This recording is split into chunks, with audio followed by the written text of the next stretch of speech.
గత ప్రభుత్వం కాళేశ్వరంపై పెట్టిన శ్రద్ధ పాలమూరు రంగారెడ్డి ప్రాజెక్టుపై పెట్టలేదన్నారు మంత్రి వాకిటి శ్రీహరి. 27,000 కోట్లు ఖర్చు పెట్టి కనీస పనులు పూర్తి చేయలేదని చెప్పారు.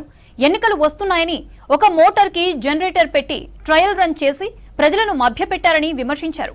పాలమూరు రంగారెడ్డిని మరుగున పరిచేందుకు ప్రజలను బీఆర్ఎస్ ఓడించారని చెప్పారు. కాంగ్రెస్ ప్రభుత్వం ఈ ప్రాజెక్టుని పూర్తి చేసిందని తెలిపారు. పింక్ మీడియా దుష్ప్రచారాలను నమ్మద్దని సూచించారు మంత్రి. శ్రీశైలం బ్యాక్ వాటర్ కించి ఏడికిచ్చారు, 21 స్టేజ్ల మీద లచ్చిందేవపల్లికి ఇచ్చారు. మరి ఇచ్చిన మీరు 21 స్టేజ్లు అయితే మీ టెండర్ పిలిచిందంతా 18 స్టేజీలకు. మీరు పిలిచినప్పుడు ఎంత 21 స్టేజ్కి ఎంత అమౌంట్? 27,000 ప్రాతిపదిక అమౌంట్తోనే చేసి డిపిఆర్ తయారు కాగానే 58,000 కోట్లకు మీరే డిపిఆర్ గవర్నమెంట్ సబ్మిట్ చేసింది.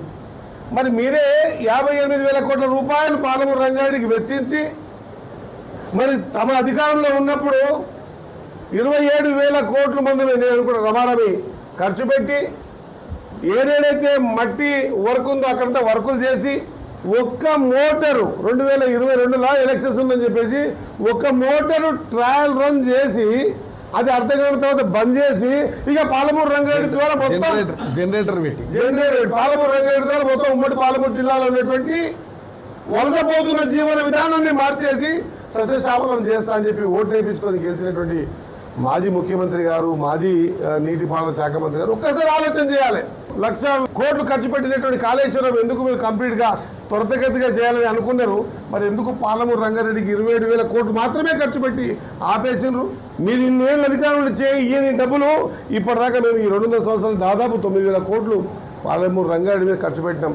మళ్ళీ 1,000 కోట్లు ఇస్తే ఆ 1,000 కోట్లలో మళ్ళీ గట్టిగా మాట్లాడి మా ప్రాంతంలో ఖచ్చితంగా మన ప్రాంతం ముఖ్యమంత్రి గారు ఉన్నారు కాబట్టి పెద్ద కుప్ప మాకు పెట్టాలని మళ్ళీ కొట్లాడితే నిన్న 583 కోట్ల రూపాయలు పాలమూరు రంగారెడ్డికి ఏ అనుమతులు లేకుండా, ఏ నీటి కేటాయింపులు లేకుండా ఇష్టానుసారంగా పాలమూరు రంగారెడ్డి ప్రయత్నం చేయబోయారు కానీ పూర్తి కాలేదు. ఒక 30% మాత్రమే అక్కడక్కడ రిజర్వాయర్లు కట్టిరు తప్ప ఎక్కడ కూడా డిస్ట్రిబ్యూషన్ కెనాల్ కానీ మెయిన్ కెనాల్స్ కానీ ఎక్కడ కానీ ల్యాండ్ ఎక్వేషన్ చేయలేదు. కానీ ఇవాళ వాళ్ళు లక్షిందేపల్లి కనీసం సర్వే చేయలే, 90% పూర్తని చెప్తా ఉన్నారు. నేను అంటా ఉన్నా రాజకీయాలలో విలువలతో బతకాలి. రాజకీయాలలో ప్రజలు ఒక నమ్మకంతో మనల్ని మన పార్టీలను ఆదరిస్తూ ఉంటాయి. వ్యక్తిని ఆదరిస్తారు, పార్టీలను ఆదరిస్తారు. కానీ మోసపూరితమైన మాటలు ఏదో చెప్పి పబ్బం గడుపుకొని రాజకీయ లబ్ధి పొందే మాటలు మాత్రం మాట్లాడొద్దు.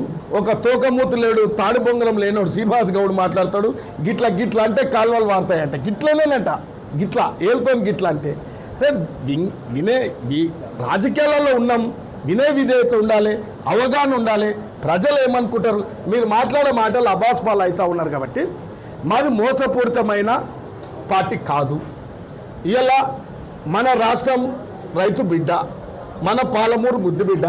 దాంట్లో మన అనుభవం కలిగిన జూపల్లి కృష్ణారావు మంత్రిగా, వాకాటి శ్రీహరి అన్న గ్రామస్థాయి నుంచి పోరాటం చేసిన వాడు. వాళ్ళ ప్రియారిటీ కాదు, ఇలా లక్షిందేపల్లికి ప్రియారిటీ ఇవ్వాలని చెప్పి బల్ల గుద్ది మాట్లాడి